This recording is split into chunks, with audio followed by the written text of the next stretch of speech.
saskaņā ar gada pārskata likumu mēs drīkstam mainīt derīgās lietošanas laiku, drīkstam noteikt nenolietojamo vērtību.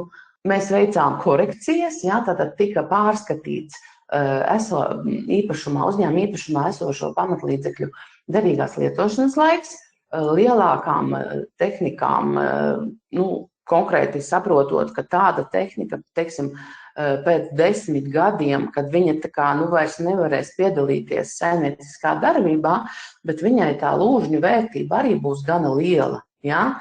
Tas nozīmē, ka to mēs atliekam maliņā, neamortizējam, un šādi te likumīgi veicot šādas likumā atļautas darbības, mēs finālā nobeidzām gadu ar peļņu. Ja? Bet, protams, ar uzņēmēju šo visu ļoti izrunājām.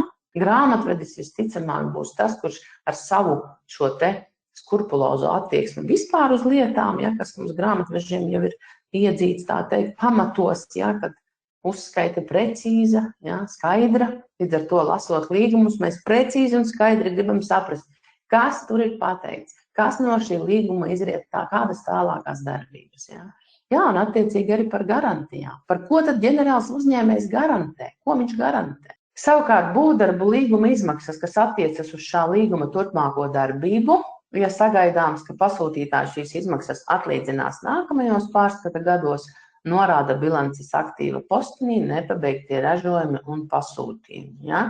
Tātad, kā jau manis pieminētā šī te darba samaksa, ir situācija, kad darba samaksa ir par decembri aprēķināta, bet ieņēmumi par šiem veiktiem darbiem būs nākamajā pārskata gadā, tad visas šīs te summiņas, izvērtējot skrupulozi, kuras tieši mēs atspoguļosim bilancē nepabeigtie ražojumi un pasūtījumi. Konkrētā lieta ir nolietota par ātru, tad faktiski dabā mums ir kārtīgs pamatlīdzeklis, kurš vēl darbosies vai 10 gadus, bet bilances vērtība 0. Tātad bilancē viņš vispār nefigurē, vai ļoti maza vērtība. Tāpēc arī tiešām ir svarīgi noteikt pareizu derīgās lietošanas laiku un pareizu nolietošanas metodi, nolietojumā metodi.